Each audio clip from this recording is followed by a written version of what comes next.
പരിശുദ്ധാത്മാവ്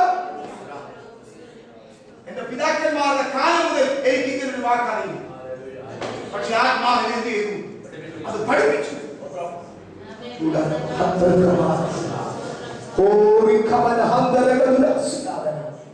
അത് നമ്മുടെ നാവിൽ നിന്ന് പകയുടെ വ്യാപരിക്കണം. ദൈവത്തിന്റെ മക്കളെ നമ്മളെ പഠിപ്പിക്കണം. നിങ്ങളുടെ ആമി ടീച്ചറായിരിക്കട്ടെ പരിശുദ്ധാത്മാ. ദൈവത്തിൽ പഠിക്കുന്നവർക്കായി സ്തോത്രം. റോമർ 8:14 അടുത്ത് ഒന്ന് വായിച്ചു. റോമർ 8:14 വായിച്ചു. ദൈവാത്മാവ് നടത്തുന്നവർ ഏവരും ദൈവത്തിന്റെ മക്കളാകും. ദൈവാത്മാവ് നടത്തുന്ന ഏവരും ദൈവത്തിന്റെ മക്കളാകുന്നു. വാസ്തവത്തിൽ എന്നെ നടത്തുന്നത് ദൈവത്തിന്റെ ആത്മാവാണെന്ന് ഉറപ്പുള്ളവർ. ദൈവാത്മാവ് നടത്തുന്ന ഒരു വ്യക്തിയുടെ ഒരു ഉദാഹരണം ഞാൻ യോഗ്യത ഒരു സംഭവം പറയും. അപ്പോസ്തലനായ പൗലോസ് യാത്ര പുറപ്പെടാനിരിക്കുന്ന സമയത്ത് പൗലോസിനോട് ആത്മാവ് പറയാ, നീ എവിടേക്ക് പോകണ്ട, എവിടേക്ക് പോകണ്ട, അവനെവിടെ പോകാൻ നീ പറഞ്ഞു എവിടെ പൗലോസ് എവിടെയൊക്കെ പോകാൻ. അന്നേരം പുള്ളിക്ക് എന്തോ വഴിയാക്കി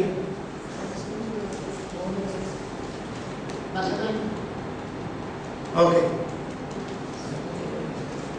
അപ്പോസ്തലന്റെ കാര്യമാണ്. മക്കതോന്യ വിളി പൗലോസിന് എന്ത് ചെയ്തു? അപ്പൊ പൗലോസ് പോകാൻ സ്ഥലത്തേക്ക് എന്ത് ചെയ്തില്ല? പൗലോസിനെ ആത്മാവ് വിലക്കി. മക്കതോന്യ ദർശനത്തെക്കാൾ നല്ല ശുശ്രൂഷ എവിടെയായിരുന്നു? പൗലോസ് ആസിയയിലേക്ക് പോകുന്നതാണ് ഏറ്റവും നല്ലത്. പക്ഷേ ആത്മാവ് എന്ത് ചെയ്യണ്ട? പോകണം. ഇങ്ങനെ ബന്ധമുള്ളവരും ഇത് പുസ്തകത്തിൽ എഴുതി വെച്ചിരിക്കുന്ന അന്നത്തെ കാലത്തുള്ള സംഭവമാണോ? ഇന്നും നമ്മളെ ദൈവാത്മാവ് നയിക്കാനല്ലേ? ചിലടത്ത് പോകണ്ട, ചിലടത്ത് പോകണം. ശുശ്രൂഷിക്കും. പ്രത്യേകിച്ച് ദൈവദാസന്മാരെ ചിന്തിക്കേണ്ടി. മക്കതോന്യ വിളി ഞാൻ പറഞ്ഞിട്ടുണ്ട്. ഇത് ഈ സംഭവം ഞാൻ എടുത്തു പറയാം. മക്കതോന്യ വിളി കിട്ടി. ഓരോ സ്ഥലത്ത് നിന്ന് വീണു. ഫിലിപ്പി ചെല്ലുക. അന്ന് ചെന്നപ്പോഴാ പൗലോസിന് പ്രസംഗിക്കാൻ കിട്ടിയ ആദ്യത്തെ സ്ഥലം എവിടാ? അവിടെ രക്താംബരം വിൽക്കുന്ന തുണിക്ക് ചായം പിടിപ്പിക്കുന്ന സാധനമാണ്. അതാ സാധനം. ലുദിയ എന്നൊരു സഹോദരിമാരുടെ ഒരു കൂട്ടം എവിടെയുണ്ട്? ഞാൻ അതിന്റെ സംഭവം കഴിഞ്ഞ ദിവസം പറഞ്ഞല്ലോ. 10 യഹൂദന്മാർ പുരുഷന്മാർ നടത്തിയ ഒരു യഹൂദ പള്ളി. അവർ കൂടി വരും, പ്രാർത്ഥനാ സ്ഥലം ഉണ്ടാകും. പക്ഷെ സ്ത്രീകൾ മാത്രം നിന്നപ്പോൾ പുരുഷന്മാരില്ലാത്ത വന്നപ്പോൾ മനസ്സിലായി ഇവിടെ 10 യഹൂദന്മാരായ പുരുഷന്മാർ ഇല്ല. അതുകൊണ്ട് അവർക്ക് സിനഗോഗ് ഇല്ല. അതുകൊണ്ട് പൗലോസിന് ഇപ്പൊ പള്ളിക്കകത്ത് ഫുഡും കൊണ്ടിട്ട് വരണമെന്നില്ല. പുള്ളി പുഴവട്ടത്ത് ഒറ്റ പ്രസംഗം പറഞ്ഞു. ആത്മാവ് ആത്മയിൽ വന്നേ. ഇന്നത്തെ ക്രൂസൈഡുകാരെ വിളിച്ചവർ ഹലോ നിങ്ങൾ പൗലോസിന് അത്രയും വലിയ ക്രൂസൈഡുകാരുണ്ടോ? ഉണ്ടോ? പുള്ളി പുഴവട്ടത്ത് നിന്നാലും ഹോളിനകത്ത് നിന്നാലും സ്റ്റേഡിയത്തിനകത്ത് നിന്നാലും ഓഡിറ്റോറിയത്തിൽ നിന്നാലും പുള്ളിക്ക് ഭിത്തി ഒരു വിഷയമല്ല. വിഷയം മനുഷ്യൻ. അത് 5,000, 10,000, 100,000, 10,000. സ്തോത്രം. ഒറ്റ പ്രസംഗം. യൂറോപ്പിലെ ആദ്യത്തെ മിഷണറി വനിത ആരാ? ആത്മാവ് നയിക്കുന്നതിനോർത്ത് സ്തോത്രം ചെയ്ത. അതുകൊണ്ടാണ് നമ്മൾ എഴുതി വെച്ച് പ്രാർത്ഥിക്കുന്ന കർത്താവ് അയക്കാത്തൊരു മനുഷ്യനോട് എന്ത് ചെയ്തു? ദൈവം അയച്ചു വന്നാൽ ആ വാക്കിനകത്ത് ദൈവിക ജീവൻ. അവ രക്ഷിക്കപ്പെട്ട് സ്നാനപ്പെട്ട് വിശ്വാസത്തിൽ വന്നിരിക്കുന്നവരെ നയിക്കുന്ന ആരായിരിക്കണം? പരിശുദ്ധാത്മാവായിരിക്കണം. നിങ്ങളെല്ലാം ദൈവമക്കളെ എന്നെ പഠിപ്പിക്കുക. ചില വ്യക്തികളെ ചില ഇടങ്ങളിൽ കൺട്രോൾ ചെയ്യാനറിയാം. അങ്ങോട്ട് തിരിഞ്ഞ് ഇങ്ങോട്ട് തിരിഞ്ഞ് സ്ട്രൈറ്റ് പോയി ബാക്കിലോട്ട് പോയി പ്രവാചകന്മാരായിരിക്കുന്നത്. നമ്മളെങ്ങനെ പോകണം എന്ന് നമ്മളെ തീരുമാനിച്ച് നയിക്കുന്നത് പരിശുദ്ധാത്മാവായിരിക്കണം. പാസ്റ്റർമാരെ അനുസരിക്കണം നിങ്ങൾക്കറിയാം. പക്ഷെ ദൈവത്തിന്റെ വചനത്തിനും ദൈവഹിതത്തിനും ദൈവമഹത്വത്തിനും അല്ലാത്ത കാര്യം ദൈവദാസന്മാരായ ഞങ്ങൾ പറഞ്ഞാൽ പോലും നിങ്ങൾ ആരാകരുത്. അതിനടിമകൾ സ്വാർത്ഥതയ്ക്ക് വേണ്ടി, നിലനിൽപ്പിന് വേണ്ടി, സ്വന്തം കാര്യങ്ങൾക്ക് വേണ്ടി, അവരുടെ രാജ്യം കെട്ടിപ്പിടിക്കാൻ വേണ്ടി, കൂട്ട് ആളുകളെ ചേർത്ത് നിർത്താൻ വേണ്ടി ഉപദേശമാരായി ഞങ്ങൾ പറഞ്ഞാൽ പോലും ദൈവഹിതത്തിന് വിരുദ്ധമാണെങ്കിൽ അതിനെന്ത് ചെയ്യരുത്, കൂട്ടു നിൽക്കരുത്. അപ്പോഴും നമ്മളെ ആര് ഭരിക്കണം? പരിശുദ്ധാത്മാവിൽ നടത്തുന്നവരോട് ഞാൻ പറയാം, ഒരിക്കലും നീ കുഴി വീഴില്ല. നീ പരിശുദ്ധാത്മാവ് എങ്ങോട്ടാ നടക്കുന്നത്? ഇതൊരു വിഷയമാണ്. പറഞ്ഞു എവിടെയൊക്കെ നടക്കുന്നത്? നിത്യതയിലേക്കാണ് നടത്തുന്നത്. ആര്? പരിശുദ്ധാത്മാവ്. പരിശുദ്ധാത്മാവിന്റെ ഏറ്റവും ഭയങ്കര ജോലി അതാ. ഇപ്പൊ ആക്കി വെച്ചിരിക്കുന്ന ജോലി ഏറ്റവും ഭയങ്കര എവിടെ എത്തിക്കണം? നിത്യതയിൽ എത്തിക്കണം. ആത്മാവിൽ സ്വന്തം പുത്രനെ ഭൂമിയിൽ വിട്ട് അവന്റെ രക്തത്തിൽ ജനിപ്പിച്ചിട്ട് അവന്റെ ആത്മാവിന് എനിക്ക് നിങ്ങൾക്ക് തന്നിരിക്കുന്നത് അവിടെ തന്നെയാണ്. അവിടെ ചെന്ന് എത്തുക എന്നുള്ളതിനേക്കാൾ വേറെ ഒരു വിഷയം പരിശുദ്ധാത്മാവിനില്ല. അതിനാ അവൻ പാപത്തിൽ സൂക്ഷിക്കുന്നത്, അതിനാ ദൈവഹിതമില്ലാത്തതൊന്നും വിടാത്തത്, അതിനാ ചെല്ലുന്ന അരുതെന്ന് പറയുന്നത്. എവിടെ ചെല്ലാൻ? കർത്താവിന്റെ സ്ഥലത്ത് ചെല്ലാം. ഈ ആടുകളെ നമ്മളെ തമ്മിൽ തുല്യപ്പെടുത്തിയ ഒന്നാമത്തെ കാര്യം പെട്ടെന്ന് വഴിയെത്തുന്ന സാധനമായത്. അതിലേക്ക് ഒത്തിരി കാര്യം ഞാൻ അതിലേക്ക് പോകുന്നില്ല. അതുകൊണ്ട് വഴിതെറ്റാൻ സാധ്യതയുള്ള നമ്മളെ വഴി അറിയാവുന്ന ഒരാൾ നമ്മളിൽ ആഴത്വമായി നാളെ നിങ്ങൾക്ക് എന്തു വരുമെന്ന് അറിയാവുന്നത് ആര്? നിങ്ങളുടെ ഭാവി, നിങ്ങളുടെ കുഞ്ഞുങ്ങളുടെ ഭാവി എല്ലാവർക്കും അറിയാം. ദൈവസഭയ്ക്ക് വരുന്ന സകല കാര്യങ്ങളും ആർക്കറിയാം? ആത്മാവിൽ ജീവിക്കുന്നവർക്ക് ദീർഘദൃഷ്ടി ഉണ്ടായിരിക്കും.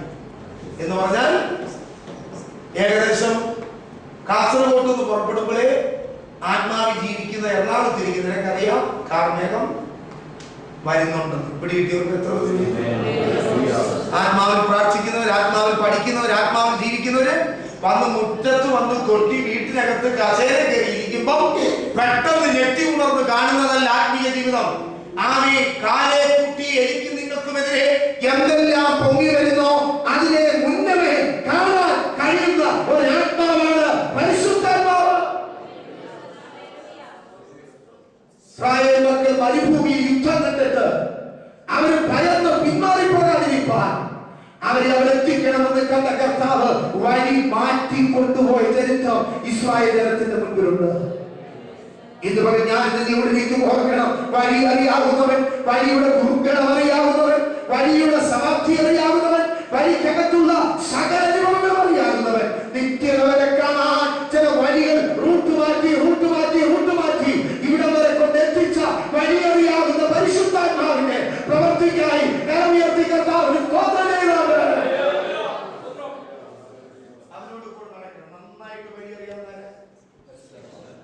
ചില ആളുകളൊക്കെ എപ്പോഴും പറയുന്നത്, എനിക്ക് എപ്പോഴും പറയുന്ന പദമായിട്ടൊരു വാക്ക്, നമ്മൾ ആരാന്നറിയണം, നമ്മുടെ കൂട്ടുകാരനെ നമ്മൾ ആരാന്നറിയണമെങ്കിൽ നമ്മുടെ കൂട്ടുകാരൻ നോക്കിയാൽ എന്റെ എല്ലാം പരിശുദ്ധാത്മാവാണെങ്കിൽ ഞാൻ ആരായി പറഞ്ഞു. സ്തോത്രം. ശരിയല്ലേ? ഒരു കൂട്ടുകാരനോട് നമ്മൾ ചേർന്ന് കഴിഞ്ഞാൽ അവനിലുള്ളത് നമ്മൾ എന്ത് ചെയ്യും? അല്ലെങ്കിൽ അവൻ നമ്മളിലേക്ക് എന്ത് ചെയ്യണം? തിരിയണം. തിരിഞ്ഞില്ലെങ്കിലോ അവനറിയാതെ. പക്ഷെ പരിശുദ്ധാത്മാവ് അവിടെ കൂടെ നമ്മൾ എന്താ വെളിപ്പെടുന്നത്? എന്താ പിന്നെ വെളിപ്പെടാത്തത്? ഞാൻ ഇന്ന് നിങ്ങളോട് കാര്യം തുറന്നു പറയാൻ വരുന്നുണ്ട്. നമ്മൾ രക്ഷിക്കപ്പെട്ട് ശാനപ്പെട്ട് ആത്മാവിൽ സന്തോഷിക്കുന്നവരാണെങ്കിലും ഞാൻ ഉൾപ്പെടെ പറയും, ഇന്നത്തെ ഒരു ഭയങ്കര സങ്കടം ആത്മീയ ലോകത്തിൽ ആരുടെ യുവദാസം ഞാൻ പറഞ്ഞു വണ്ടി കൊണ്ടുവിടാൻ ആത്മാവിന്റെ ഫലങ്ങൾ എന്ത് ചെയ്യുന്നില്ല, പുറപ്പെടുന്നില്ല.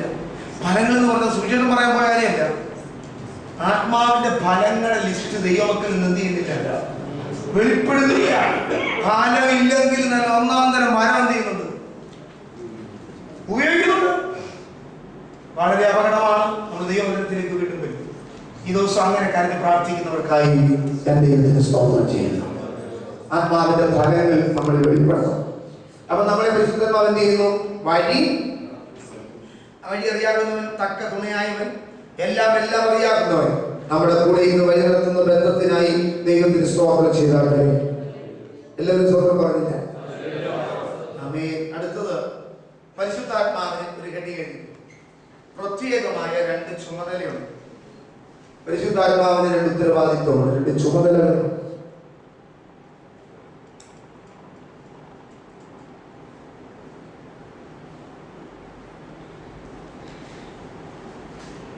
പരിശുദ്ധാത്മാവിന്റെ ചുമതലകൾ എഴുതിയോ?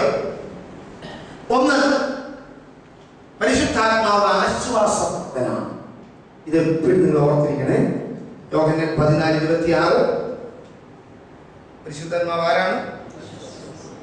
ആശ്വാസപ്രദനാണ്. 2, പരിശുദ്ധാത്മാവ് നമ്മുടെ കൂടെ വസിക്കുന്നവനാണ്. 2 Corinthians 13:14. ആ 2 വാക്യം നോക്കിക്കേ. ഒന്നാമത്തെ വാക്യം ഏതായിരുന്നു? 26. എങ്കിലും പിതാവ് എന്റെ നാമത്തിൽ അയപ്പാനുള്ള പരിശുദ്ധാത്മാവ് എന്ന കാര്യസ്ഥൻ നിങ്ങൾക്ക് സകലം ഉപദേശിച്ചു തരികയും ഞാൻ നിങ്ങളോട് പറഞ്ഞതൊക്കെ നിങ്ങളെ ഓർമ്മപ്പെടുത്തുകയും ചെയ്യും. സമാധാനം ഞാൻ നിങ്ങൾക്ക് തന്നേച്ചു പോകുന്നു, എന്റെ സമാധാനം ഞാൻ. പരിശുദ്ധാത്മാവ് ആരാധിക്കാം? ആശ്വാസം. അടുത്തത് വായിച്ചിരിക്കുന്നത്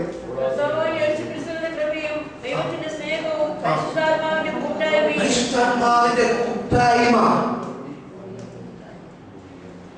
നിങ്ങളോട് കൂടെ ഇരിക്കുമാറാകട്ടെ. പരിശുദ്ധാത്മാവിന്റെ കൂട്ടായ്മ എപ്പോഴൊക്കെ ഇരിക്കുന്നത്?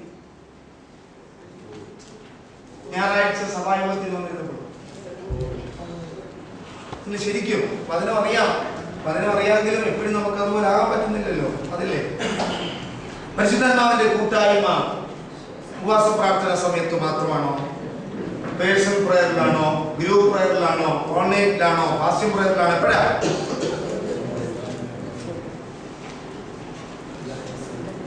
എപ്പോഴും നമ്മുടെ കൂടെ ഉണ്ടോ? ദൈവത്തിന്റെ ആത്മാവ് എപ്പോഴും കൂടെ ഉള്ളതിനായി സ്തോത്രം. ഞാൻ ഇടയ്ക്ക് പഴയ നിയമത്തിൽ വന്നുപോയ ചില വ്യക്തികളുണ്ട്, എടുത്തു കാണിക്കാം. ഇപ്പൊ പരിശുദ്ധാത്മാവ് നമ്മുടെ കൂടെയുണ്ട്. ഞാൻ ആ ഭാഗത്തേക്ക് ഇപ്പം വരുന്നില്ല. ആശ്വാസപ്രദനാണ്, നമ്മുടെ കൂടെ എപ്പോഴും. നിങ്ങൾ കൂടെ വസിക്കുക എന്ന് പറഞ്ഞപ്പോൾ പരിശുദ്ധാത്മാവ് ആരാ? തുടക്കം ഉള്ള ഒരാളാ. അവൻ കാര്യം നടത്താൻ പ്രാപ്തന, വഴി നന്നായിട്ട് അറിയാം, നന്നായിട്ട് പഠിപ്പിക്കും, നന്നായിട്ട് ഉപദേശിക്കും. ദൈവത്തിന്റെ മൊത്തം അവനറിയാം. അവൻ തക്ക തുണയാണ്, ആശ്വാസനം. അവന് കഴിയാത്തൊരു കാര്യം. ഇങ്ങനെ ഒരാളെ കൂടെ ജീവിക്കുന്ന ജീവിതം ഇത്രയും പൂർണ്ണതയുള്ള ആരെങ്കിലും ഭൂമിയിലുണ്ടോ? ഇത് ഓർക്കുമ്പോഴല്ലേ പോയി പ്രാർത്ഥിക്കാനുള്ള പ്രേരണ ഉണ്ടാവുന്നു. ഒന്ന് ഓർത്ത് നോക്കി. ഞാൻ നിങ്ങളുടെ അതിലേക്ക് കൊണ്ടുവരിക. ഇതൊന്നോ ഇത്ര യോഗ്യതയുള്ള ഒരാളെ നിങ്ങൾക്ക് ഭൂമി കിട്ടൂ. എത്ര സ്നേഹമുള്ള മനുഷ്യരായാലും ഈ പൂർണ്ണത വ്യക്തി കിട്ടൂ. നിങ്ങൾക്ക് എന്ത് ചോദിച്ചാലും അറിയാതെ മറ്റാളാരും എത്ര നേരം ചെലവഴിക്കും. ഞാൻ നിങ്ങളുടെ ആ ബന്ധനം വഴിയാൻ, നിങ്ങളുടെ പ്രശ്നം മാറാൻ പ്രാർത്ഥിക്കാൻ പറയുന്നതിനേക്കാൾ നിങ്ങളുടെ മനസ്സ് വേറെ വഴിയിലേക്ക് കൊണ്ടുപോകും. അതവിടെ നിന്ന് നിങ്ങൾ പ്രാർത്ഥിച്ചു, നിങ്ങളുടെ പ്രശ്നമൊക്കെ മാറാൻ നിങ്ങൾ പ്രാർത്ഥിച്ചു. മറിച്ച് ഇത്ര യോഗ്യതയുള്ള ഒരാളെ കൂടെ എനിക്ക് എപ്പോഴും ജീവിക്കുന്ന ഇഷ്ടമാണെന്ന് സമർപ്പിക്കുന്നു. ആ ആളെ കൂടെ ജീവിക്കുന്ന ദൈവത്തിന്റെ വചനവും ആത്മാവുമായിട്ട് അവന്റെ മുൻപിലിരിക്കുന്നത്. എന്തെല്ലാം കാര്യം നമുക്ക് പറഞ്ഞു തരും, എന്തെല്ലാം കാര്യം നമ്മൾ പഠിപ്പിക്കും, എന്തെല്ലാം കാര്യം നമ്മൾ വെളിപ്പെടുത്തും. അതിനെ സ്തോത്രം ചെയ്യാം. ഇനി അടുത്ത ഘട്ടം, പരിശുദ്ധാത്മാവിന് വികാര ഭേദങ്ങളുണ്ട്.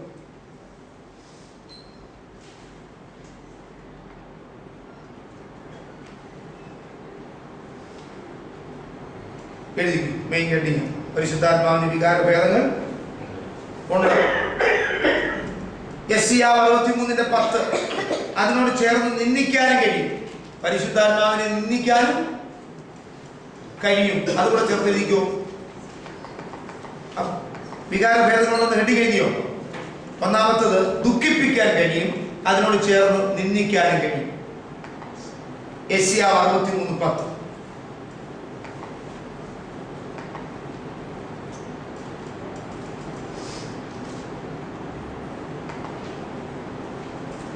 ഓക്കെ, ഇതാരായതുകൊണ്ടാ ദുഃഖിപ്പിക്കുന്നേ? ആണത്ത് വ്യക്തിത്വമുള്ള കേട്ടോ. അടുത്തത് 63:10 വായിച്ചേ. 63:10. എന്നാൽ അവർ മത്സരിച്ച് അവന്റെ പരിശുദ്ധാത്മാവിനെ എന്ത് ചെയ്തു? പഴയ പറഞ്ഞിരിക്കുന്ന പദം പറഞ്ഞിരിക്കുകയാണ്. എന്നാൽ അവർ മത്സരിച്ച് അവന്റെ പരിശുദ്ധാത്മാവിനെ. മത്സരിച്ചാൽ പരിശുദ്ധാത്മാവ് ദുഃഖിക്കും. നീ ഏതിനോടൊക്കെ മത്സരിക്കും? അതിലേക്ക് വരുന്നുണ്ട്. ശൗലിനും പറ്റിയതല്ലേ? അല്ലേ? അങ്ങനെയല്ല പറഞ്ഞ മത്സരം ആചാരം പോലെ എന്ന് പറഞ്ഞത്. അതാണ് ദുഃഖമായി. പരിശുദ്ധാത്മാവിന് നീ ഏതിനോടൊക്കെയാണല്ലോ അവനെ ചിന്തിക്കുന്നു, എന്നിട്ട് ദുഃഖിപ്പിക്കാൻ പറ്റുന്നുള്ളൂ. ഈ അടുത്ത് പരിശുദ്ധാത്മാവിനെ ദുഃഖിപ്പിച്ചു. അതുകൊണ്ട് അവൻ അവർക്ക് ആരായി തീർന്നു? ദൈവം നമുക്ക് ശത്രുവാണോ മിത്രമാണോ? എല്ലാവരും ഒക്കെ പറഞ്ഞു. പക്ഷേ അവൻ ആരായി? അതിന്റെ അർത്ഥം എന്താ? ദൈവം എനിക്ക് അനുകൂലമെങ്കിൽ പ്രതികൂലം, ദൈവം പ്രതികൂലം അനുകൂലം ആരായിരുന്നു? അതുകൊണ്ടാണ് പൗലോസ് പറയുന്നത് ദൈവത്തെയോ മനുഷ്യരെയോ ദൈവം പ്രതികൂലമാണെങ്കിൽ ഭൂമിയിൽ ഇനി ആരനുകൂലമായാലും ഒരു ഗുണവും ഇല്ല. അതിലേറ്റവും നല്ലത് ദൈവത്തെ പ്രസാദിപ്പിച്ച് എന്ത് ചെയ്യാം. അപ്പൊ ആര് സന്തോഷിക്കും? ദൈവത്തിന്റെ ആത്മാവ് എന്ന് പറഞ്ഞ് മനുഷ്യരോട് വളരാനാണ് പറഞ്ഞു. അതും പറഞ്ഞു. അത് നന്നായിട്ട് നിങ്ങൾ ഓർക്കണം. ഓക്കെ, അപ്പൊ ദുഃഖിപ്പിക്കാൻ കഴിയുമോ?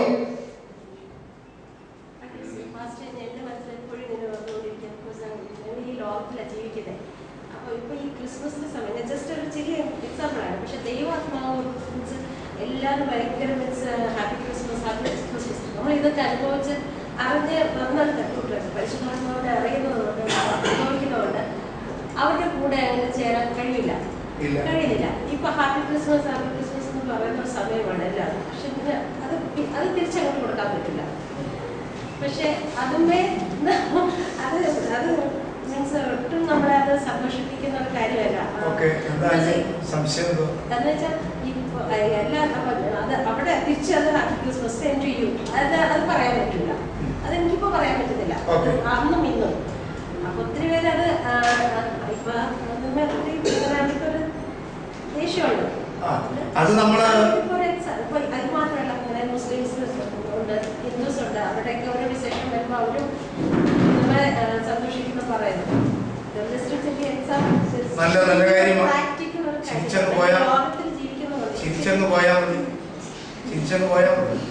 എന്നോട് ഹാപ്പി ഓണം പറയുമ്പോൾ നിങ്ങൾ തിരിച്ച് ഹാപ്പി ഓണം പറയാൻ നിൽക്കുന്നത് ചിരിച്ചു പോയാൽ മനസ്സിലാവുന്നു. അപ്പൊ സന്ദർഭം കിട്ടിയെങ്കിൽ അവിടെ വെച്ച് കർത്താവിനെ കുറിച്ച് പറയുക. അതിന് സാഹചര്യം ഇല്ലെങ്കിൽ നമ്മൾ ചിരിച്ചോണ്ട് എന്ത് ചെയ്യണം? അങ്ങ് ചിരിച്ചോണ്ട് പോകണം. അപ്പൊ പറഞ്ഞപ്പോഴത്തേക്ക് നമ്മൾ ഇതിന് ഗൗരവമായി ദേഷ്യവുമായി എന്നോട് ഇങ്ങനെ പറഞ്ഞതിനൊന്നും നമ്മൾ എന്ത് ചെയ്യരുത്, മുഖഭാവം കാണിക്കരുത്. വളരെ സിമ്പിളായിട്ട് നാളെ അവസരം കിട്ടുമ്പോൾ വചനം എന്ത് ചെയ്യണം? ഇങ്ങനെ വചനവിരുദ്ധമായിട്ടുള്ള ചില കാര്യങ്ങളോട് നമ്മൾ ചിലപ്പോൾ സമ്മതം മൂളിയാൽ പോലും ആ സ്വാധീനം നമ്മുടെ അകത്ത്. ഈ കഴിഞ്ഞിടയ്ക്ക് ഒരാളൊരു സംഭവം പറഞ്ഞു, ഇപ്പം പറയുന്നത് നമുക്കങ്ങനെ ഒത്തിരി സമ്മർദ്ദം ഭൂമിയിലുണ്ടാവും.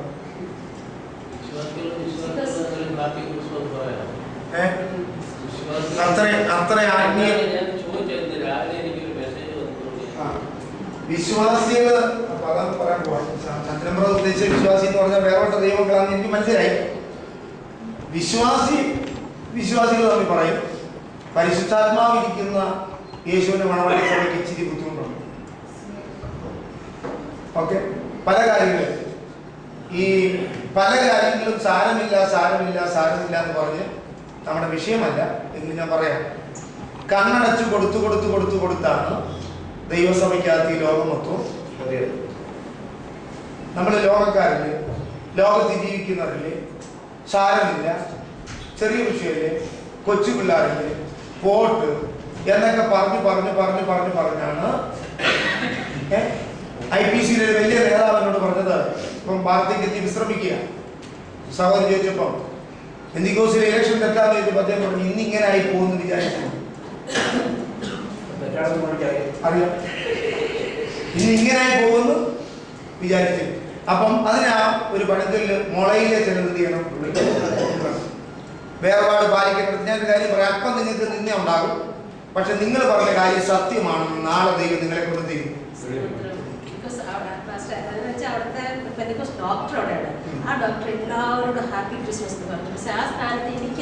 പറ്റുന്നത് പെന്തിക്കോസുകാരാണെന്ന് ഓർക്കണ്ട. പെന്തിക്കോസിലെ ഡോക്ടറായിരിക്കും, ചിലപ്പം മറ്റു പല കാര്യങ്ങൾക്കും വിശ്വാസികളായിരിക്കാം, ചില ഉപദേശിമാരായിരിക്കാം, ചില കാര്യങ്ങൾക്ക് വേണ്ടി എന്ത് ചെയ്യും, പോയി അവിടെ കൂട്ട് നിൽക്കും. പക്ഷേ അവിടെയെല്ലാം നമ്മൾ അതിനകത്തുനിന്നും നല്ലത് മാത്രം കാണുക. ഞാൻ ഉദാഹരണം, നിങ്ങളുടെ കുഞ്ഞിനൊരു ബർത്ത്ഡേ നമ്മൾ സെലിബ്രേറ്റ് ചെയ്യുന്നു. നിങ്ങളുടെ കുടുംബങ്ങൾ രക്ഷിക്കപ്പെടാത്തവരെല്ലാവരും ഇരിക്കട്ടെ, അപ്പൻ, അമ്മ, സഹോദരൻ, ഇവരോട് വചനം പറയാൻ വേണ്ടി ഈ കൊച്ചിന്റെ ബർത്ത്ഡേയുടെ പേര് പറഞ്ഞൊരു ഹോട്ടലിൽ കൂടി വന്നിരിക്കട്ടെ. പക്ഷെ നിങ്ങളുടെ ഉദ്ദേശം കൊച്ചിന്റെ ബർത്ത്ഡേ അവിടെ നല്ലൊരു ഫുഡൊക്കെ ഒരുക്കി ഇവത്തുങ്ങളെല്ലാം കൊണ്ടിരുത്തി സുവിശേഷം ഒന്ന് കേൾപ്പിക്കും. കർത്താവ് നോക്കുന്നത് മനോഭാവം. മനസ്സിലാവുമ്പോ ഇങ്ങനെയുള്ള കാര്യങ്ങൾ നമ്മൾ നന്നായിട്ട് ബാലൻസ് ചെയ്യും. ലോകക്കാരെ നോക്കുന്നതോ അവിടെ രക്ഷിക്കപ്പെട്ട് ഉദ്ദേശിച്ച ഹോട്ടൽ എടുത്തിട്ട് അതിനകത്ത് ഭയങ്കര. പക്ഷെ കർത്താവിനാണ്, കർത്താവ് മറ്റേ സാധനം മറ്റേ പുള്ളിക്ക് വേസ്റ്റാ. എന്റെ അപ്പനോ എങ്ങനെ രക്ഷിക്കപ്പെടാൻ വേണ്ടി കൊണ്ടുവരാൻ ഇതല്ല വേറെ വഴി അല്ല, വിളിച്ചാൽ പറ്റില്ല. അതിന് യോഗ്യമായ വേദി ക്രിസ്മസ് ആഘോഷിച്ചു.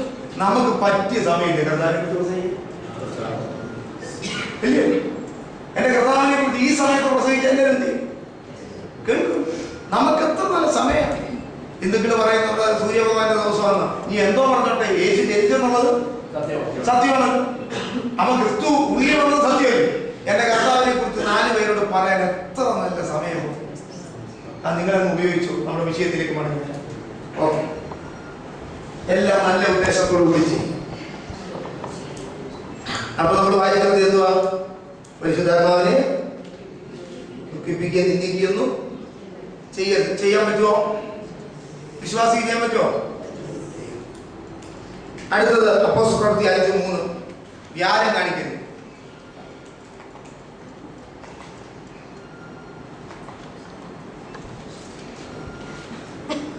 പരിശുദ്ധാത്മാവിനെ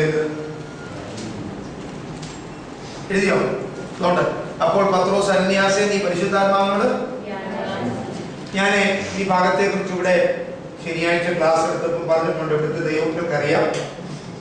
വാസ്തവത്തിൽ അനന്യാസും സഫീറയും പരിശുദ്ധാത്മാവിനോടാണ് വ്യാജം കാണിച്ച് പത്രോസിനോട് പുസ്തകത്തിന്റെ വെളിച്ചത്തിൽ പറഞ്ഞു. പുസ്തകത്തിന്റെ അതേ വെളിച്ചത്തിൽ പറഞ്ഞു. ആ ദൈവദാസനോടല്ലേ? പക്ഷേ ദൈവമാക്കി വെച്ചിരിക്കുന്ന ഒരു ദൈവദാസൻ, ദൈവദാസൻ എന്ന് പറയുമ്പോൾ ദൈവത്തിന്റെ ദാസൻ തന്നെ ആയിരിക്കണം. കേട്ടോ, ദൈവത്തിന്റെ ദാസൻ തന്നെ എന്ത് ചെയ്യണം? ആയിരിക്കണം. അങ്ങനെ ദൈവത്തിന്റെ വചനപ്രകാരം നല്ല ഉദ്ദേശത്തോടെ, നല്ല മനോഭാവത്തോടെ, നല്ല ലക്ഷ്യത്തോടെ ദൈവത്തിന്റെ മഹത്വവും ദൈവരാജ്യത്തിന്റെ പണിയും നിങ്ങളുടെ അഭിവൃദ്ധിയും നിങ്ങളുടെ നന്മയും ഒക്കെ ആഗ്രഹിച്ച് ദൈവവചനത്തിന്റെ കഴിവതും പ്രമാണങ്ങളിൽ മാന്യവും മാതൃകയായിട്ട് ജീവിക്കുന്ന ഒരു ദൈവദാസനോട് നിങ്ങൾ കള്ളം പറഞ്ഞാൽ പോലും അത് ആരോടുള്ള വ്യാജമായിരിക്കും? അംഗീകരിക്കാം. ആമേൻ. ഈ സംഭവത്തിന് പത്രോസ് ഉത്തരവാദിയാണ്. അദ്ദേഹം എല്ലാം ചോദിച്ചോ? പറഞ്ഞോ? അദ്ദേഹം അവര് കൊണ്ടുവച്ചിട്ട് പത്രോസിനോട് എന്ത് ചെയ്തു? പച്ചക്കള്ളം. അപ്പോഴാ പത്രോസ് പറഞ്ഞു, പരിശുദ്ധാത്മാവിനോട് ഞാൻ എപ്പോഴും നിങ്ങളുടെ ആത്മാവിനെ പ്രകാശിക്കാൻ പോകും. ദൈവസഭയിൽ എന്ത് വ്യാജമായ കാര്യം വന്നാലും അത് ആരുടെ ചങ്ങലുകളും വീണ്ടും അവന്റെ കർത്താവിന്റെ മുറിവിനെ നമ്മൾ എന്ത് ചെയ്യുന്നു? വേദനിപ്പിക്കുന്നു.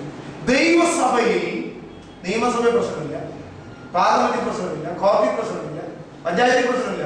ദൈവസഭയിൽ രക്ഷിക്കപ്പെട്ടു വന്നിരിക്കുന്ന വ്യക്തി ദൈവരാജ്യത്തിനോ ദൈവവചനത്തിനോ ചേരാത്ത എന്ത് അവരിൽ നിന്ന് പുറപ്പെട്ടാലും ഉപദേശിച്ചിരി വേദന തോന്നുമെങ്കിലും ചങ്ക് പൊട്ടുന്നത് ആത്മാവിനെ. ഈ വെളിപ്പാട് അകത്തളത്തിൽ ഉണ്ടായിരിക്കണം. അതാണ് അനേകർക്ക് ശാപമായിട്ട്. ഇത് ശാപമായിട്ടും കിടക്കുക, മറ്റേത് കിടന്നില്ല, പെട്ടെന്ന് തീർന്നു. പിടികിട്ടുന്നുണ്ടോ? ഇതറിയാതെ വല്ലാത്തൊരു ലോകത്തിലാണെന്ന് ദൈവസഭ എന്ത് ചെയ്യുന്നത്? പോയിക്കൊണ്ടിരിക്കുന്നു. അന്നത്തെ നടത്തിപ്പുകാരനായിട്ട് ആക്കി വെച്ച ആരെയാ? പത്രോസിന്. പത്രോസിന് നേരെ. അപ്പം പരിശുദ്ധാത്മാവിന്റെ യാചന കഴിക്കാൻ പറ്റുമോ?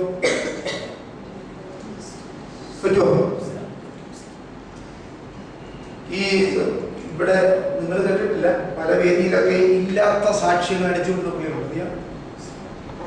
ഇല്ലാത്ത സാക്ഷികൾ.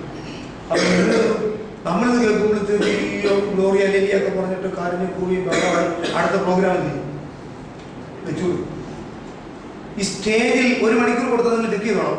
എത്ര നേരം കർത്താവിനെ കുറിച്ച് പറഞ്ഞു, ആ വ്യക്തിക്കുണ്ടായ മാറ്റത്തെ കുറിച്ച് പറഞ്ഞു, അല്ലെങ്കിൽ ആ വ്യക്തിയുടെ ബാക്ക്ഗ്രൗണ്ട് അത് പറഞ്ഞു.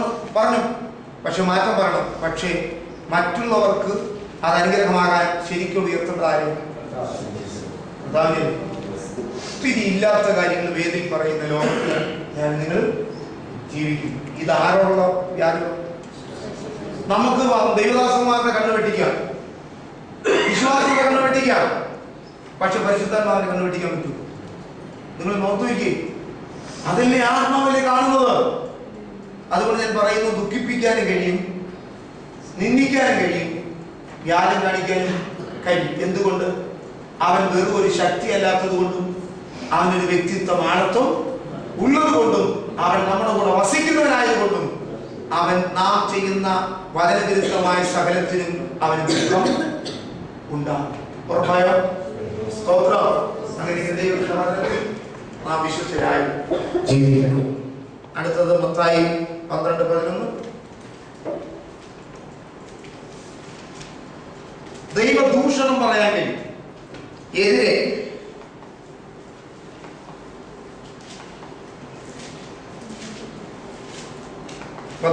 മത്തായി ശേഷം 12-ാം അധ്യായം.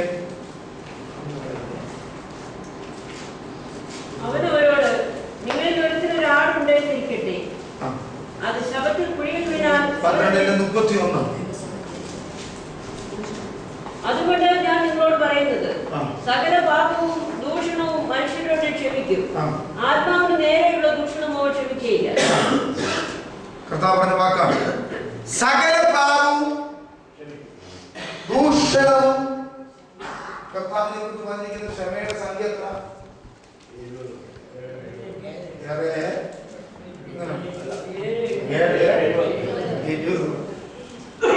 എന്നാ സംഖ്യ ഓർത്തു? 70 ആണോ? 7000 ആണോ? സ്തോത്രം. പൊട്ടിയ ചിലപ്പോൾ നിൽക്കത്തില്ല. ഞാൻ കഴിഞ്ഞ ദിവസം ദേവദാസനെ കുറിച്ച് പറയാം. പത്രോസിനോട് ചെന്ന് പറയാൻ പറഞ്ഞപ്പോൾ എന്റെ കൃത്യപ്പെടുന്ന വല്ലാത്ത വാക്ക് കർത്താവിന്റെ സ്നേഹം. 70 നല്ല ദൈവത്തിന് 700 7000 എത്ര പ്രാവശ്യം ഏറ്റവും അടച്ചു വ്യക്തിയാണ് ഏറ്റവും കൂടുതൽ സ്നേഹിക്കും, പറയാൻ ക്ഷമിക്കും. പക്ഷേ പരിശുദ്ധാത്മാവിന് നേരെയുള്ള ദൂഷണം.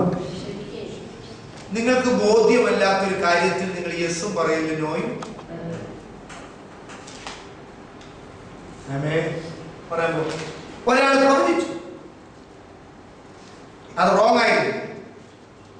ഒരാൾ റോങ്, അടുത്ത റോങ്, അടുത്ത തിരിച്ചു റോങ് ആരായിരുന്നു?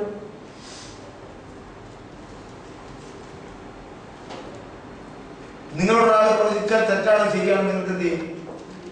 നന്നായിട്ട് മറ്റൊരാൾ പറയുന്നത് കേട്ട് നമ്മൾ സമ്മതം മൂളിയാൽ നാം അത് പറഞ്ഞ പോലെ,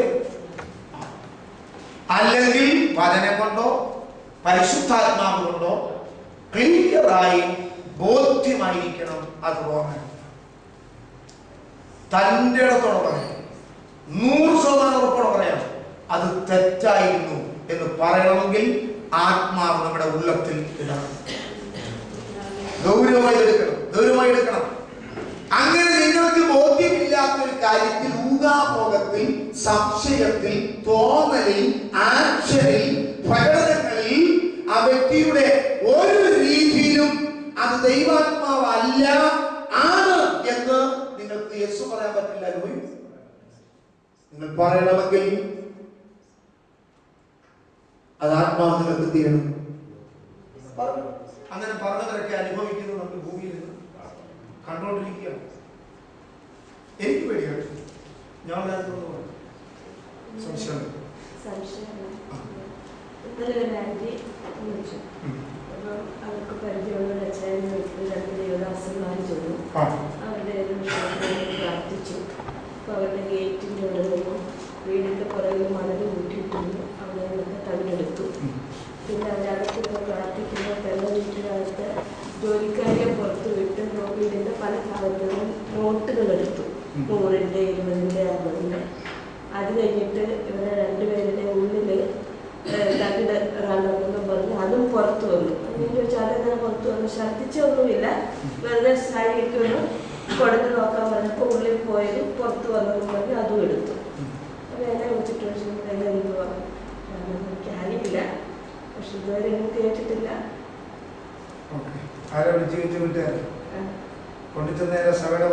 അല്ല, അവരുടെ വീട്ടിൽ നിൽക്കുന്ന ഒരു ജോലിക്കാരുടെ ഇക്കാലങ്ങളിൽ അങ്ങനെയുള്ള ചില വ്യക്തികൾ അങ്ങനെ ചെയ്യുന്നുണ്ട്. ദൈവവചനത്തിൽ അങ്ങനെ ഒരു അടിസ്ഥാനം ഇല്ല എന്ന് പറഞ്ഞു. വചനത്തിൽ ഇങ്ങനെയില്ല. പിന്നെ ഇപ്പം ഒരാളുടെ ഉള്ളിൽ ഒരു ബന്ധനമുണ്ടെങ്കിൽ പ്രാർത്ഥിക്കുമ്പോൾ അത് പുറത്തു പോയിക്കൂടാന്നും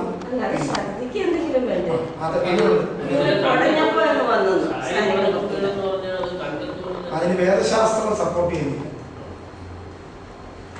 മനസ്സിലായി? ദൈവത്തിന്റെ വചനം ചെയ്യുന്നില്ല, സപ്പോർട്ട് ചെയ്യുന്നില്ല. ദൈവത്തിന്റെ വചനത്തിനകത്ത് ദൈവാത്മാവ് ചെയ്യുന്ന പ്രവൃത്തിയുടെ ചില കാര്യങ്ങളുണ്ട്. ചിലപ്പോൾ ഇന്ന് കുറച്ച് കയറി വരും, അന്നേരം കാണാം. ഇത് വചന വെളിച്ചത്തിൽ 100% ശരിയാണോ തെറ്റാണെന്ന് പറയാൻ ഇപ്പോൾ എനിക്ക് സാധ്യം അല്ല. കാരണം ആ വന്ന വ്യക്തികളുടെ ജീവിതവും കൂടെ അതിനകത്തൊരു പ്രധാനപ്പെട്ട വിഷയം.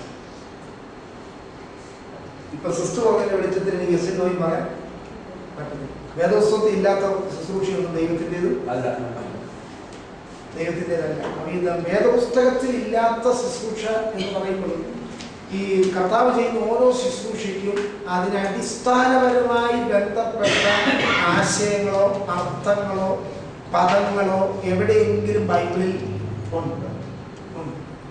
ചില ഉപ്പ് പ്രാർത്ഥിച്ചിട്ട് പഴയ നിയമത്തിന്റെ വെളിച്ചത്തിൽ അത് ചെയ്യുന്ന ആളുകളുണ്ട്. നമ്മൾ പ്രാർത്ഥിക്കുമ്പോൾ അതെടുത്തത് കൊണ്ട് അരിയണമെന്നില്ല. നമ്മൾ പ്രാർത്ഥിക്കുമ്പോൾ അങ്ങനെ ഒന്നുണ്ടെങ്കിൽ അതിന്റെ ശക്തി എന്ത് ചെയ്യും? ക്ഷയിച്ച് പോകും. മന്ത്രവാദികളുടെ പുസ്തകം പൗലോസിന്റെ കാലത്ത് കൊണ്ടുവന്ന് കീറിക്കളഞ്ഞ് കത്തിച്ചുണ്ട്. ഇങ്ങനെയൊക്കെ കാണുന്നുണ്ട്. ഇങ്ങനെയുള്ള ഉപകരണങ്ങൾ വേറെ വ്യക്തമായിട്ടുള്ള തെളിവുകളില്ല. തെളിവുകളില്ലാത്തതുകൊണ്ട് അങ്ങനെയാണ് എന്ന് എനിക്കിപ്പം ബലത്തോടെ പറയാൻ പറ്റില്ല. പക്ഷെ ഇതിനകത്ത് ആത്മീയവർദ്ധനയൊന്നും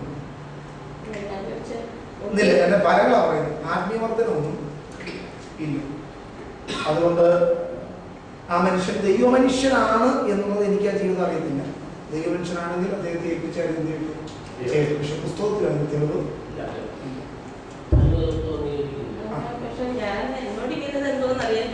എനിക്കറിയില്ല. ബൈബിൾ നമ്മളിതൊന്നും കാണുന്നില്ല.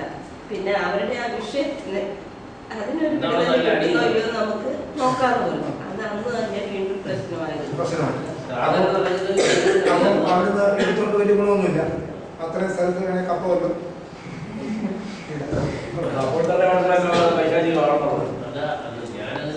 ഞാനേ പരിശുദ്ധത്തിൽ പഠിച്ചു വരുമ്പോഴേ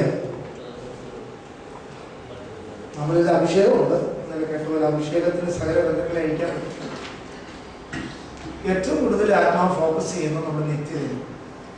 നിത്യത, ക്രിസ്തു ജീവിക, നമ്മുടെ വിശുദ്ധ ജീവിതം, നിത്യത, സഭയുടെ വളർച്ച, ഇതൊക്കെയാണ് പഠിച്ചത്.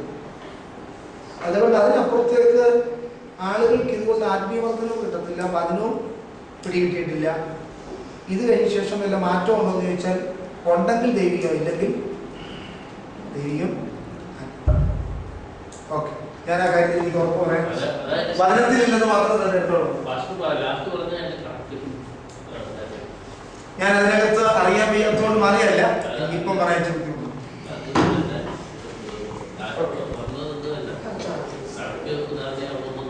ഈ ആളുകൾ മക്കളക്കാരുടെ വീട്ടിൽ പോയി എടുക്കുന്നുണ്ട്, ഈ ആളുകൾ ചെയ്യുന്നുണ്ട്, പോകുന്നുണ്ട്. പക്ഷെ അവരാരും ചെയ്യുന്നില്ല.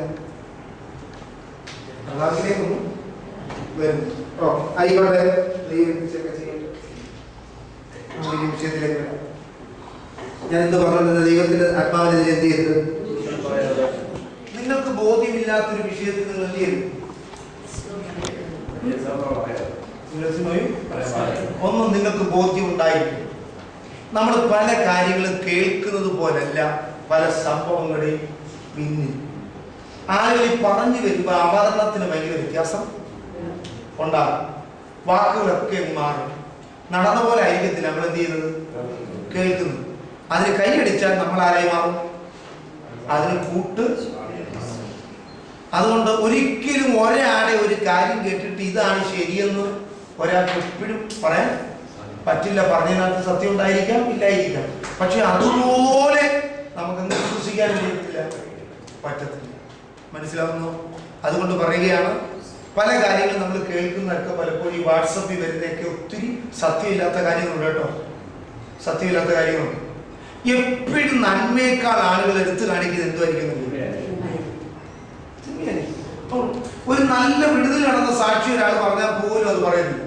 പക്ഷെ എന്തെങ്കിലും മിസ്റ്റേക്ക് ഉണ്ടെങ്കിലും സഹായം പോയിട്ട് അന്നേരം തന്നെ ഫോൺ താത്തി വെക്കത്തില്ല, എടുക്കും. പക്ഷെ ഗുണം ചെയ്തില്ല, പറയത്തില്ല. നന്മ പറയത്തില്ല, എനിക്ക് മിണ്ടത്തോലും. അതൊരു മനുഷ്യ സ്വഭാവം. പക്ഷെ ഇതിനെയൊക്കെ മരിപ്പിക്കുന്ന ജീവിതമാണ് ആത്മാവില്ല ജീവിതം. ഇതെല്ലാം മാറണം. അതുകൊണ്ട് ചിലപ്പോഴൊക്കെ നമ്മൾ വ്യക്തികൾക്കെതിരെ പറയുന്ന കാര്യങ്ങൾ ആർക്കെതിരെയായി പോകും? ആത്മാവിന്. ശരിയാണെന്ന് എനിക്കറിയത്തില്ല. ദേവദാസൻ നിത്യത വിശ്രമിക്കുന്നു.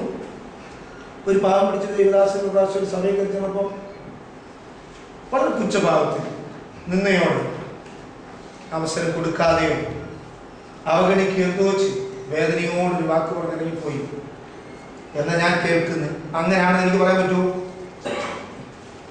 പക്ഷേ പിന്നീട് ആ സഭയുടെ ആൾക്ക് ഒരവസരം ദൈവം ഭൂമിയെ കൊടുത്തു.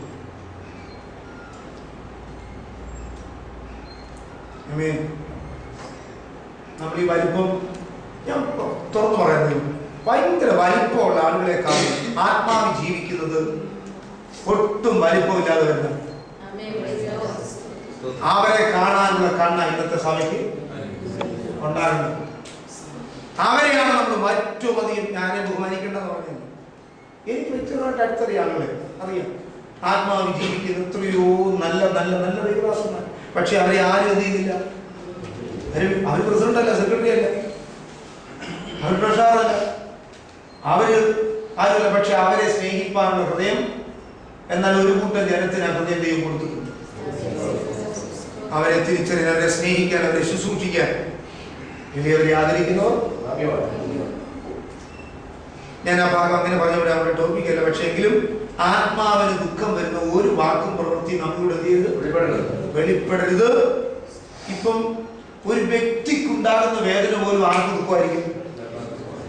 പരിശുദ്ധാത്മാവിന്.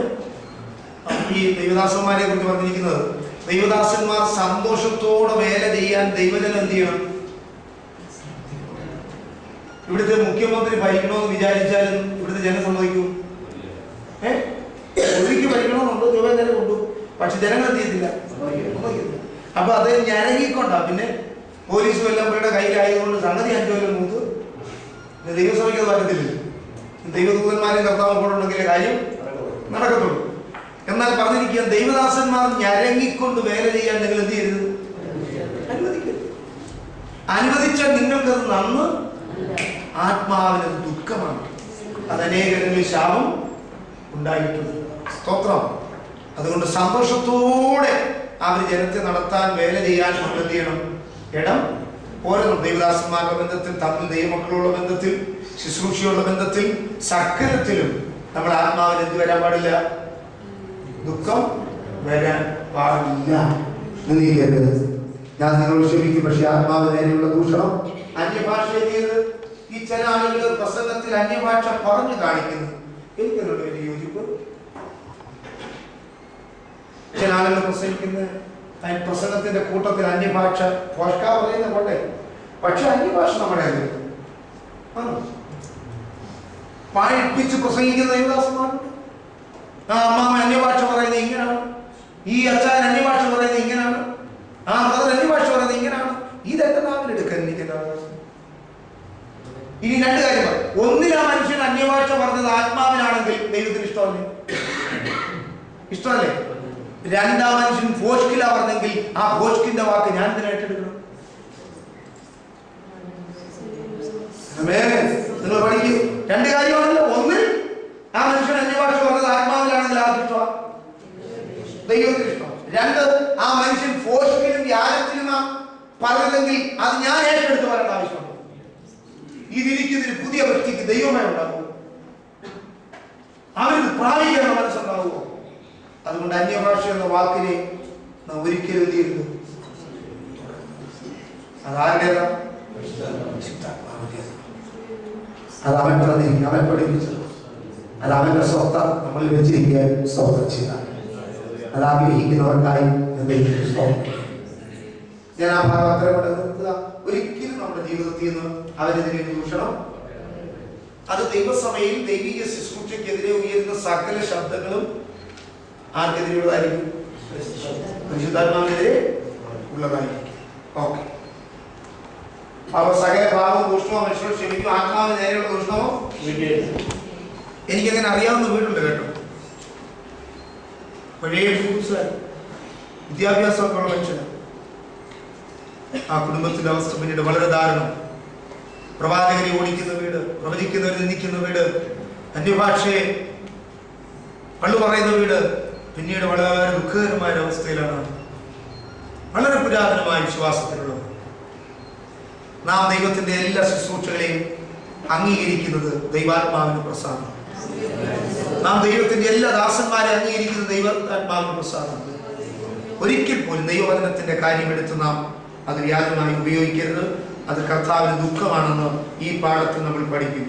സ്തോത്രം ചെയ്താട്ട് അത് കേട്ടത് കൊണ്ട് എതിരെയുള്ള ദൂഷണം ഒരിക്കലും ചെയ്തില്ല, ക്ഷമിക്കേ ഇല്ല.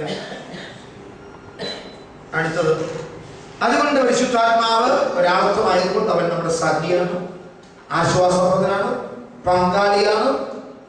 ആമീൻ. നമുക്ക് അവനോട് കൂടെ ഏറ്റവും അടുത്ത് കൂട്ടായ്മയിലെത്തിക്കുക. ഭയങ്കര സന്തോഷമാണ് ദൈവത്തിലെ ആത്മാവിലെ ജീവിതം. ഈ ആത്മാവിന്റെ സന്തോഷം എന്ന് പറഞ്ഞാൽ എന്താ?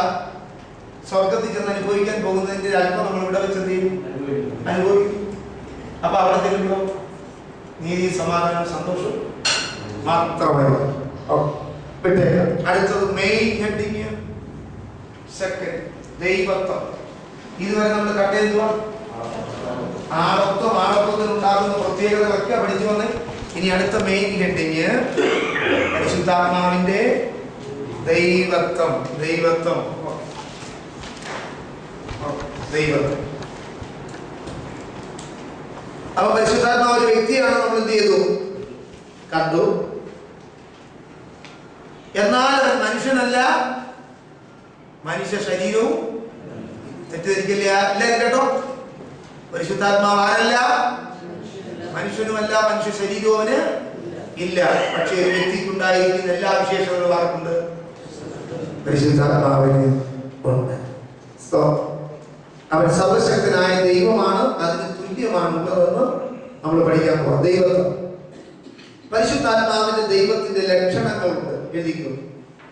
പരിശുദ്ധാത്മാവിന്റെ ദൈവത്തിന്റെ ലക്ഷണങ്ങൾ ഉണ്ട്.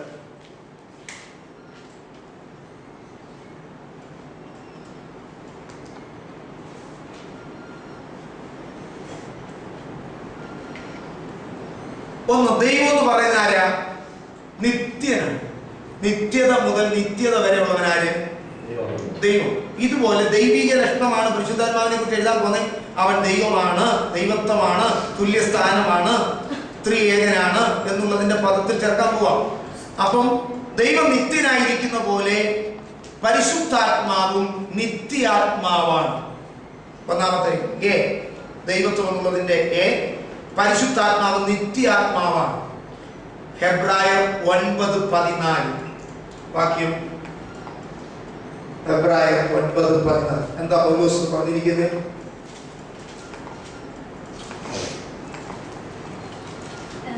എങ്കിൽ നിത്യാത്മാവിനാൽ ദൈവത്തിന് കേട്ടോ പൗലോസ് പറയുന്നത് കേട്ടോ, എങ്കിലും നിത്യാത്മാവിനാൽ ദൈവത്തിന് തന്നെത്താൻ നിഷ്കളങ്കനായി അർപ്പിച്ച ക്രിസ്തുവിന്റെ രക്തം ജീവനുള്ള ദൈവത്തെ ആരാധിപ്പാൻ നിങ്ങളുടെ മനസ്സാക്ഷിയെ നിർജീവ പ്രവൃത്തികളെ പോക്കി എത്രയധികം. കർത്താവായ യേശു ക്രിസ്തു തന്നെ ഞാൻ അർപ്പിച്ചത് ഏതാത്മാവിനല്ല, നിത്യാത്മാവിന്. പരിശുദ്ധാത്മാവിന്റെ ദൈവത്വത്തിന്റെ ഒന്നാമത്തെ പ്രത്യേകത അവനാരാ? ദൈവം ഉള്ളപ്പോൾ മുതൽ ഉള്ളപ്പോൾ വരെ ഉള്ളവനാര്? ദൈവത്തിന്റെ ആത്മാവ്. രണ്ട്, ദൈവത്തിന്റെ പ്രത്യേകത ദൈവം സർവ്വവ്യാപിയാണ്. ദൈവം ആരാ? സർവ്വവ്യാപി. രണ്ടാമത് പരിശുദ്ധാത്മാവ് സർവ്വവ്യാപിയാണ്. സങ്കീർത്തനം 139 മുതൽ 139 7 മുതൽ വായിച്ച്. പരിശുദ്ധാത്മാവ് 139 7. നിന്റെ ആത്മാവിനെ ഒളിച്ച് ഞാൻ എവിടേക്ക് പോകും? നിന്റെ ആത്മാവിനെ ഒളിച്ച് ഞാൻ എവിടേക്ക് പോകും? തിരുസന്നിധി വിട്ട് ഞാൻ എവിടേക്ക് ഓടും? നമ്മൾ ജനങ്ങൾക്ക് വേണ്ടിയൊക്കെ പ്രാർത്ഥിക്കുമ്പോൾ ധൈര്യമില്ലേ? സ്തോത്രം. ധൈര്യമില്ലേ? നിന്റെ ആത്മാവിനെ ഒളിച്ച് പാസ്റ്ററെ ഒളിച്ചു വേണമെങ്കിൽ പോവാം, വിശ്വാസി ഒളിച്ചു പോവാം. പക്ഷെ പരിശുദ്ധാത്മാവിനെ ഒളിച്ച് എവിടെ വരെ പോകും? പറ്റുമോ? കാരണം അവൻ സർവ്വവ്യാപിയാണ്.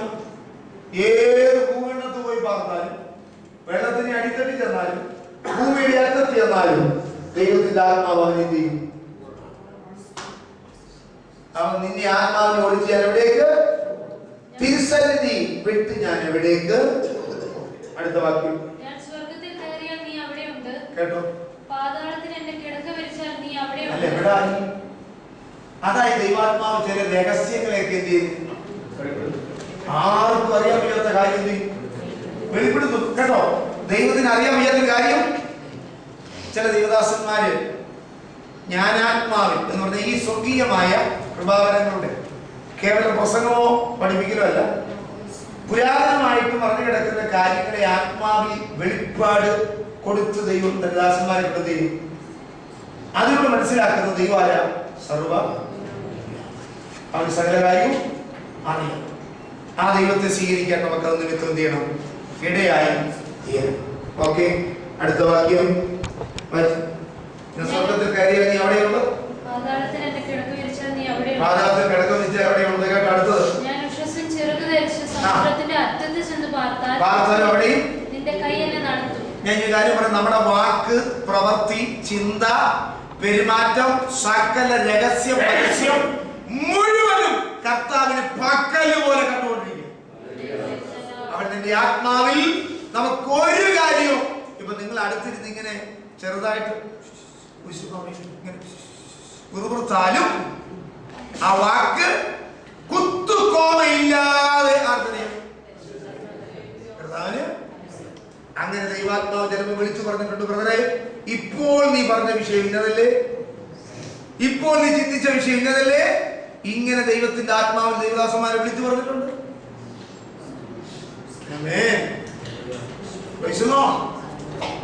ഇത് വളരെ പരിജ്ഞാനം. ദൈവാത്മാവിനെ വിളിച്ചു പറയുമ്പോൾ അങ്ങനെയൊക്കെ ചെയ്യും ദൈവം. കേട്ടോ? സർവ്വവ്യാപൻ, എല്ലാം അറിയും, എല്ലാം ചെയ്യും. ഓക്കെ, അടുത്തത് നമുക്ക് മൂന്നാമത്തത്. നമ്മുടെ ദൈവം സർവശക്തനാണ്. ദൈവത്തിന്റെ യോഗ്യതയാണ്. അതുപോലെ പരിശുദ്ധാത്മാവ് സർവശക്തനാണ്. ലൂക്കോസ് 1:35. ലൂക്കോസ് 1:35. ഇയ്യോബ് 26:3. ഇയ്യോബ് 26:3.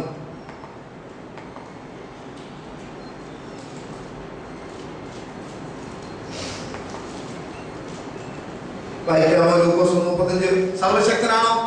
ദൈവീയ ലക്ഷണമാണ് പറയാൻ പോകുന്നത്. നിന്റെ സ്വന്തം പ്രാണനിൽ കൂടിയും ഒരു വാൾ കടക്കുമെന്ന് അല്ല, 1:35. അതിന് ദൂതൻ സ്ക്രീനിലോട്ട് നോക്കിയോ.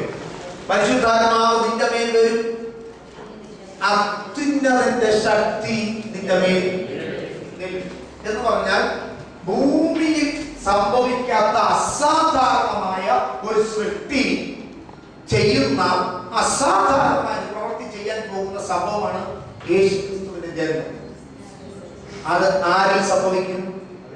അവൻ സർവശക്തനായതുകൊണ്ട് അവൻ അങ്ങനെ ഒരു ജന്മം കൊടുക്കാൻ അസാധ്യം അല്ലവേ അല്ല.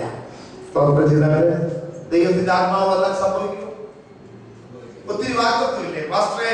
ഒത്തിരി വാക്തത്വങ്ങൾ എനിക്കുണ്ട്. എങ്ങനെ സംഭവിക്കും?